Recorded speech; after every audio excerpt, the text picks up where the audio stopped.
Jusileia, Bernadette, Jaziane, Eliane, Ronival, Edneia, Alessandra, Amanda, Maria Alves, Ademar, Thelma, Rubens, Márcio, Marisa, Paulo, Rogério, Cristiano, Nilda, Twin, Mariana, Tassi, Joatan, Rita, Celso, Thaís, Luciano, Fábio, Kleber, Ariadne. Edicléia.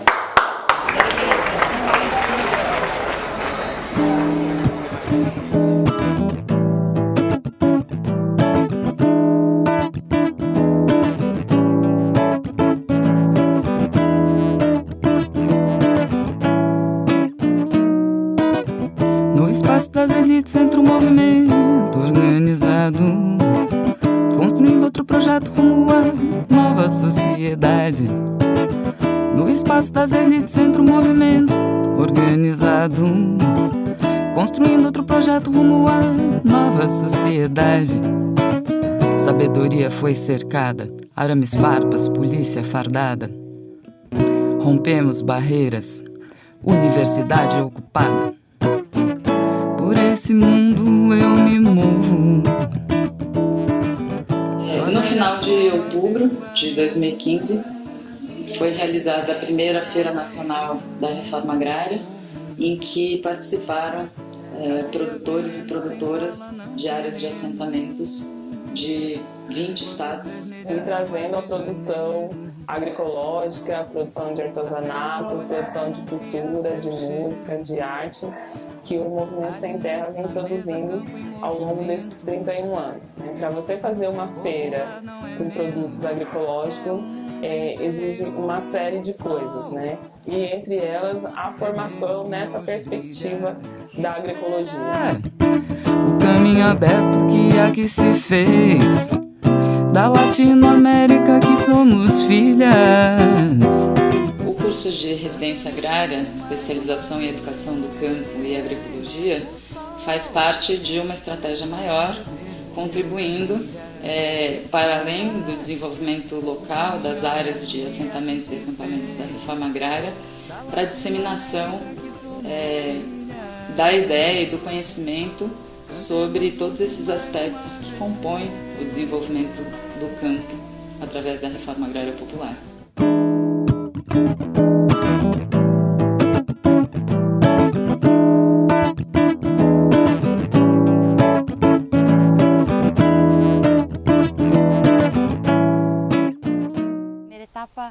Ela foi uma etapa em que a gente conheceu a nossa turma, né? Quem era a turma, de onde vinham, quais os setores, quais as organizações.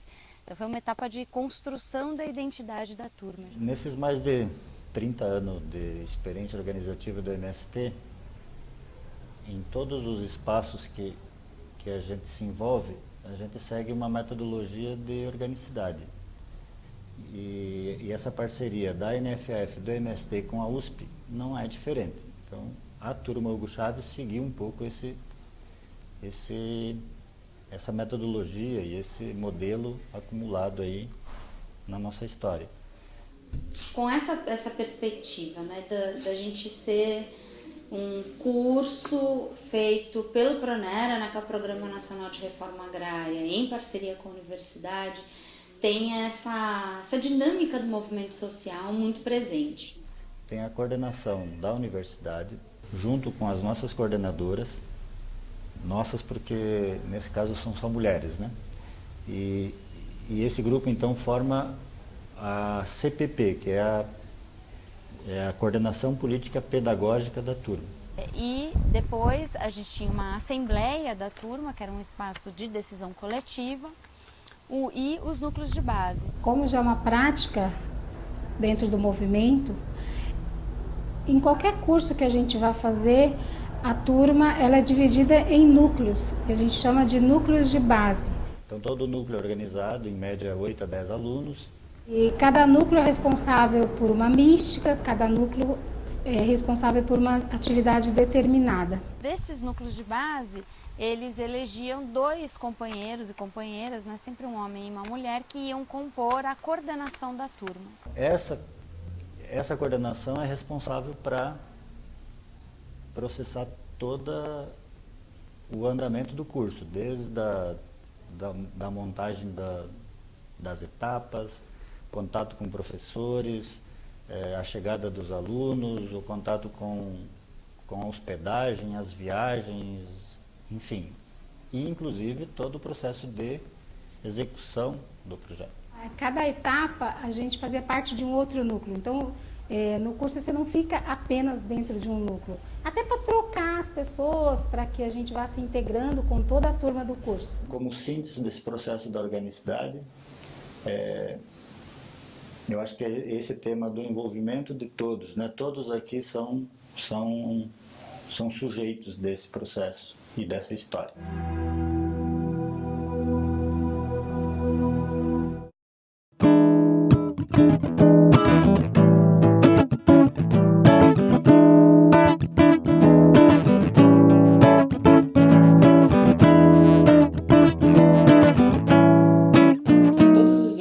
Escola Nacional Florestan Fernandes acontece a Mostra de Arte e Cultura. Foram realizadas algumas formações com a turma e com outros educandos de outras turmas presentes à escola, com integrantes do grupo Dolores Boca Aberta Mecatrônica de Artes e com o professor Sérgio de Carvalho, que é também diretor da Companhia do Latão. E apresentar diferenças sobre teatro épico, teatro dramático, e que muitas vezes essa diferença, que parece ser sutil, parece ser à toa, ela pode determinar a visão crítica que a gente tem sobre uma obra e também sobre a mística.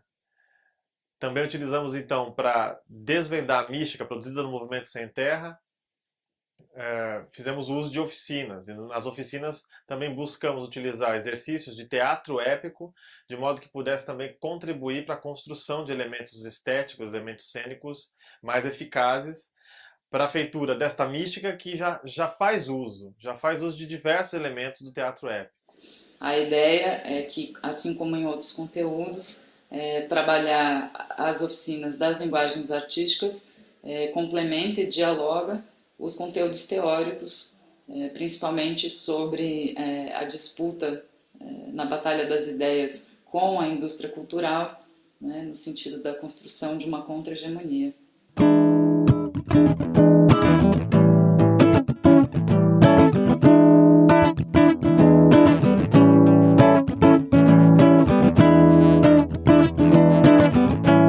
Em geral, a universidade pública é um espaço que está reservado, né, a uma elite intelectual, ainda mais a USP, né, considerada a melhor universidade da América Latina. Então a gente criou uma dinâmica em que a gente conseguisse dialogar mais com a universidade. Como a gente passava poucos dias lá, né, passava 2, 3 dias, a gente não tinha muita relação com os alunos da universidade. E um dos atos, acho que mais interessantes de diálogo, né, quer dizer, em que a turma aparece, né, para o conjunto da universidade, foi o ato no Bandejão. Um protesto contra a produção de alimentos com agrotóxico. Defendendo uma alimentação saudável, agroecológica. Conseguimos, com essa ação, chamar a atenção para o latifúndio envenenado no Brasil, para a produção criminosa de alimentos contaminados, de alimentos envenenados em todo o território nacional. Os educandos nossos, né, subiram nas mesas do Bandejão e faziam, né, a leitura de um manifesto, e isso fez com que fosse um diálogo muito grande. E que foi muito bem recebido pelos estudantes, né? Fomos aplaudidos, depois muita gente nos buscou para conversar sobre o tema, e estávamos munidos de muito material, muita informação, e foi um ato importante, ou seja, em luta, uma ação crítica, em protesto, uma ação acertada, né, de também divulgação da nossa presença e essa parceria importante, né, de movimentos sociais e a universidade.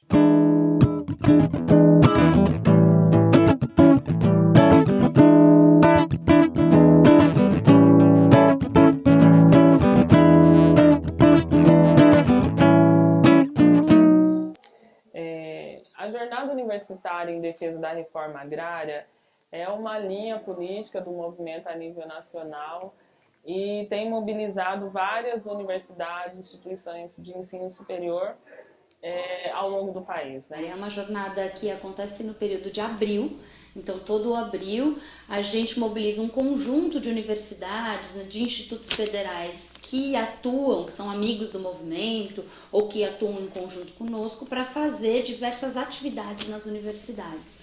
A USP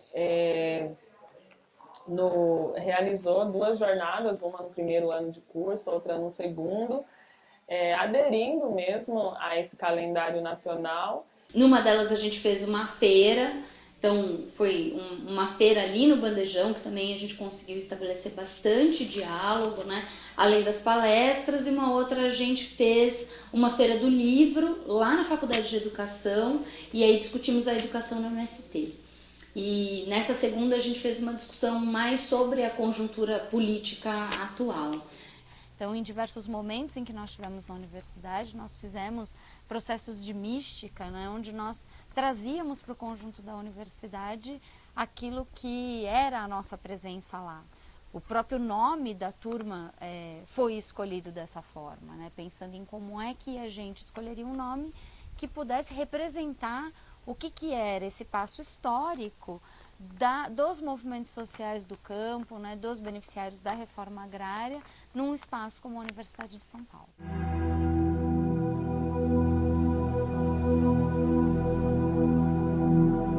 E foi justamente no período da jornada, né, da reforma agrária, que a gente fez lá no Bandejão, junto com a feira, né, e com uma bonita mística lá na Faculdade de Educação, onde a gente reafirmou, né, a nossa confiança na Revolução Bolivariana e também revelou o nome, né, anunciou o nome da turma para o conjunto da universidade.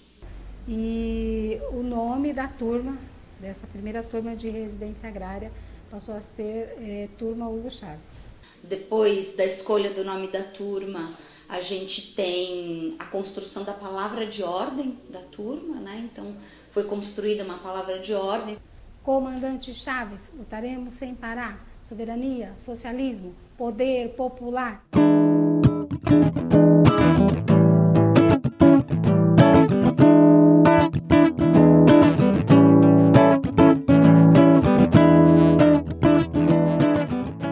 Muito produtivo, muito interessante, que a gente pôde participar das bancas de todos que escreveram e que produziram. Então a gente pôde ver como estava variado a produção dos trabalhos. Tinha trabalho com enfoque na questão mais cultural, da cultura popular, da pedagogia e como que é também a realidade de cada assentamento.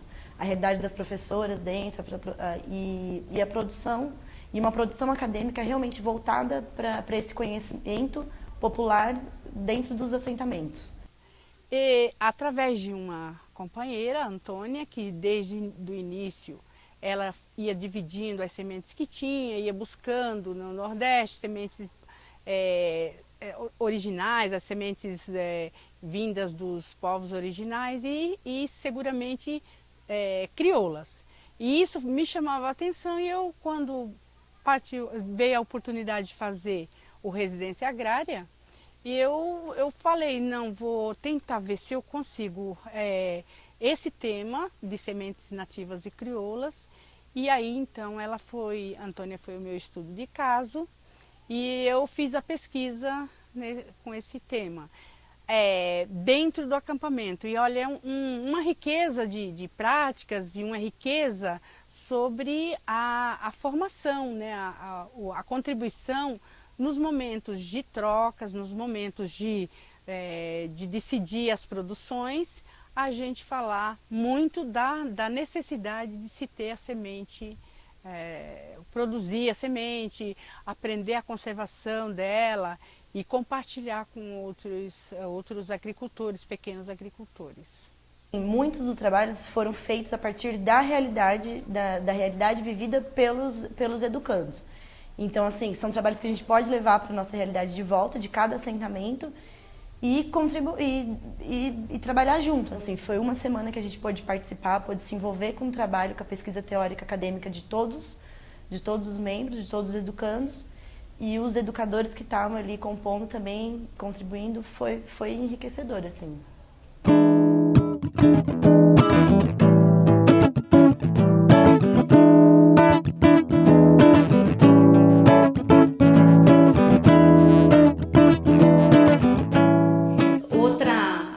verdade, que mobilizou bastante gente, né? Nós fizemos uma aula aberta com a professora Marilena Chauí.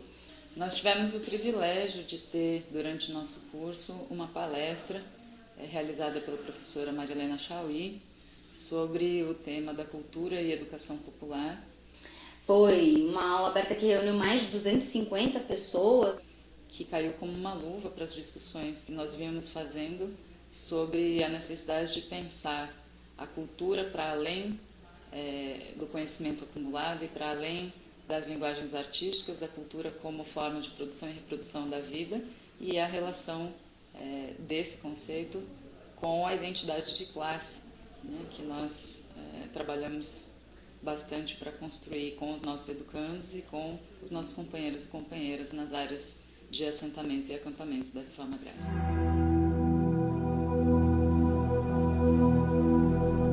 Assim que a turma definiu a sua identidade como Hugo Chávez, foi traçado uma série de atividades, de indicativos do que nós deveríamos fazer para fortalecer essa identidade, né? E uma das coisas que a turma avaliou como importante seria a realização de um ato em defesa da Revolução Bolivariana, né?